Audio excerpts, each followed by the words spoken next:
Hi everyone, I'm Donna Stellhorn, your practical astrologer, and today we are talking about the full moon.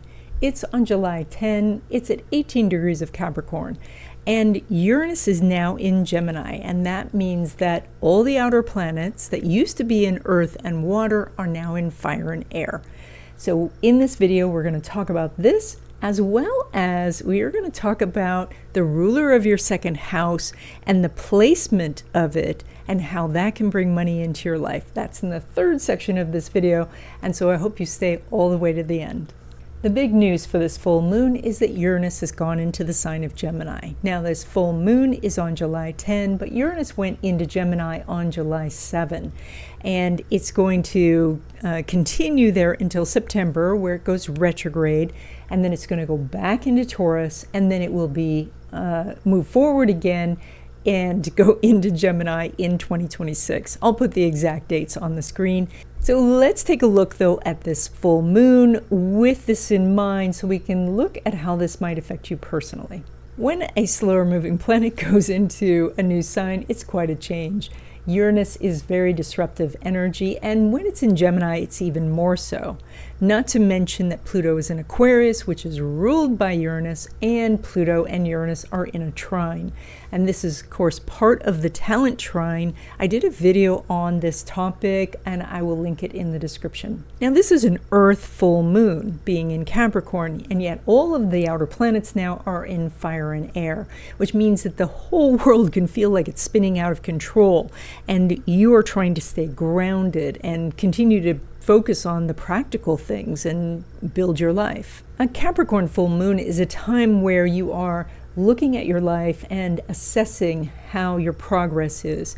You're comparing that potentially to your own goals or to people that you know or people out in the world. You see, Capricorn energy wants to build something that lasts.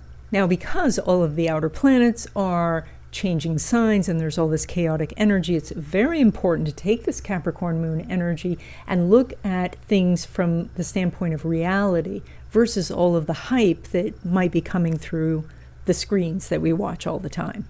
Many of you watching this video are going to be able to take hold of the powerful energy of the talent trine and use it to bring opportunities into your life. And this is a time where you want to look at the opportunities that you want to attract. And of course, we need to be very cognizant of the fact that this is a Capricorn full moon, which means it's ruled by Saturn, which is sitting there conjunct Neptune. And there are two options for this. The better option is that the Saturn-Neptune conjunction gives you a set of blueprints from which to follow step by step to achieve what you want. But the opposite is that Neptune then dissolves the structure of Saturn based on fears or nightmares or anxiety in general. So the best thing to do during a Capricorn full moon is to stick with the practical, to be aware of your duties, your obligations, and your responsibilities. And don't cut corners. Do the right thing, because reputation is important at this time. Hi everyone, I just wanted to pause this video for one quick second to say I'm sorry. I have just found out that my contact form on my website has not been working, probably for weeks. And I did not check it, and I didn't know it wasn't working. So if you have sent in your birth information and not received a chart from me, or you've sent in a question and you have not received a response from me, then it's because I did not get your email. And I'm getting it fixed, and so, or it is fixed by the time you see this. And thanks so much. And now back to the video. Okay, Cancer, you are known for your strong intuition, your gut instincts, and this Uranus in Gemini transit, the whole transit, is going to give you more psychic ability, more intuitive flashes. Things are going to come to you in dreams, and you're going to have, basically this opportunity to co-create with the universe in a stronger way than you ever have. Now, this is brand new energy right now, so it's hard to take hold of, but it is going to mature and get easier for you. So right now, you could get some unexpected flashes of insight and premonitions and maybe not know what to do with them right now. That's okay. Just kind of log those for the future. Now, this full moon lighting up your house of relationships is an area where you could start to see these intuitive flashes, maybe seeing people's auras, but also just as you scan a room, maybe there's just someone who seems to light up a little bit more. That's the person to go talk to. That's your intuition telling you there's a connection there. So that's the energy for that 2 weeks, but that Uranus transit, that's going to go on for years. Now, when it comes to relationships of all kinds, because the full moon is there, this is a very strong time for you to go out and meet new people. It's interesting, though, because there's no aspect to Saturn, you may not feel like going. You may, do excuses or reasons that it's just not the right time and you don't want to go to the party, you don't want to go to the event. So, but if you can do it anyway, you could be the person who is the center of the room, that center of the attention. You can go to a place in the room, sit down, and have people gravitate towards you. That's the energy of this full moon. And so if you want connections with people right now, this is what to do. Now, when it comes to your money, you pull money from the sun, which is making a great trine to the north node, which is your life path, which means that your talents and abilities and your life direction are in alignment. So if there's something that you feel like you could be great at, something that you really want to do, something you're interested in, this is the direction to go right now. This is a direction that could lead to a great harvest, where you could have a profitable business or a new career. So this is the direction to go. Now, when it comes to money from business or investments, the energy here is there's a little bit of a delay. So that means that the things that you're doing over the next 2 weeks may not bring the money immediately. They'll probably fall outside this 2-week period. That's okay, because you do show that it is heading towards you. It's just not quite here yet.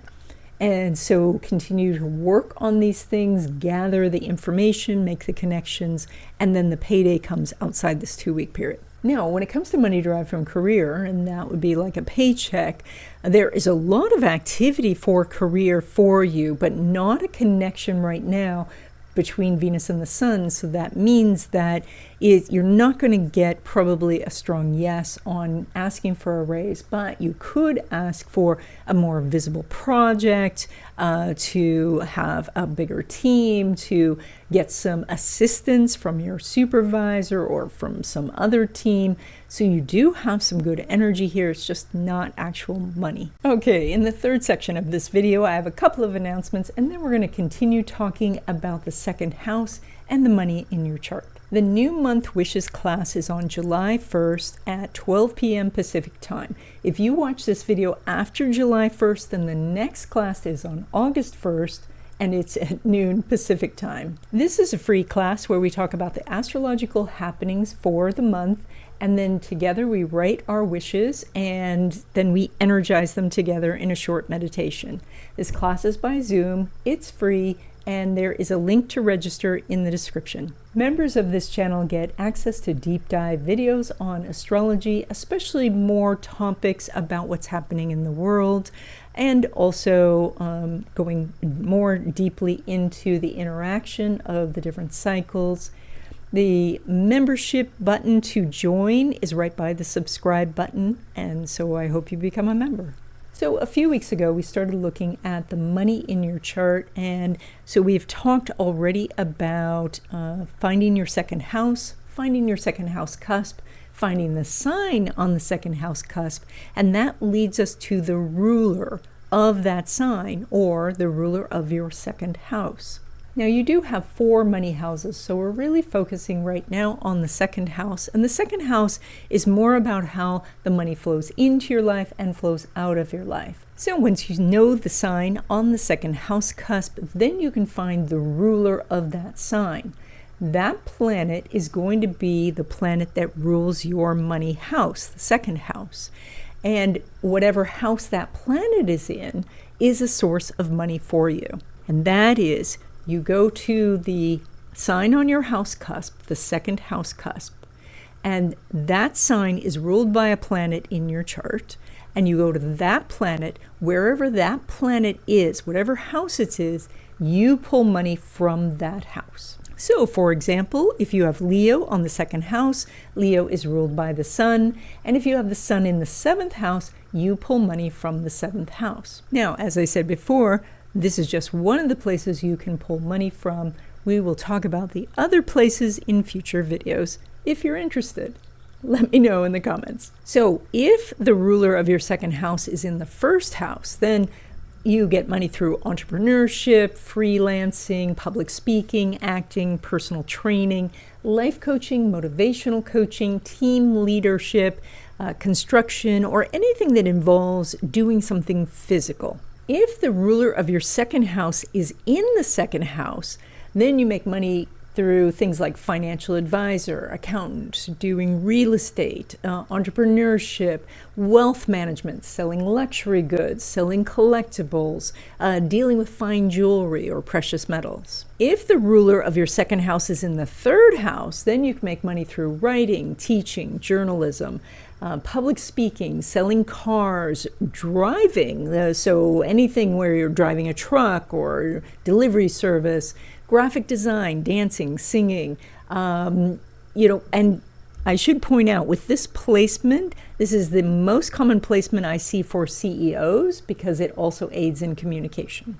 If the ruler of your second house is in the fourth house, you could make money through real estate, home-based businesses, interior design, home renovation, dealing with antiques and collectibles, landscaping, family counseling, historical research, home organizing, or having a daycare. If the ruler of your second house is in the fifth house, then you could make money through things like creative arts, the entertainment industry, gaming, fashion design, children's education, party planning, fertility services, speculation, which includes gambling, music, theater, and content creation. If the ruler of your second house is in the sixth house, you can make money through healthcare services, medical billing, fitness training, being a personal assistant, pet care services, alternative healing, home organizing, personal chef, working in a laboratory, doing environmental work, and accounting. If the ruler of your second house is in the seventh house, you could make money through human resources, business partnerships, legal services, coaching services, event planning, matchmaking, public relations, marriage counselor, personal shopper, color consultant, chess master, or interior decorator. If the ruler of your second house is in the eighth house, you can make money through investments, investment banking, tax consulting, estate planning, forensic work, private investigator, mergers and acquisitions. You could be a mortician, debt management, research and analysis, psychic and intuitive services, art investment, crypto, and medicine, but involving surgery. If the ruler of your second house is in the ninth house, your money could be made through higher education, photography, publishing, travel writing, legal consulting, foreign language instruction, spiritual or religious leadership, international relations, import-export businesses, and legal services. If the ruler of your second house is in the 10th house, you could make money through corporate leadership, entrepreneurship, investment management, executive coaching, public relations, healthcare administration, media production, venture capitalism, professional speaking, event management, and government jobs. If the ruler of your second house is in the 11th house, you can make money through social media marketing, working in technology, network marketing, startup incubation, event planning, nonprofit management, the airline industry, test engineering, community activism, being an inventor, doing research and development, or video editing. And if the ruler of your second house is in the 12th house, you can make money through intuitive readings, holistic healing practices, meditation coaching, working with a charity, doing addiction counseling, anything dealing with the ocean, from oceanography to fishing, herbalism, sound healing, art therapy, hospice work, or being a confidential secretary. And that's it. I hope that you enjoyed this video. Let me know in the comments if you want to continue to dive into how to find the money in your chart, or if you want me to cover some other topic. And if you haven't already, please subscribe, consider becoming a member, subscribe to my newsletter, and I will see you in the next video.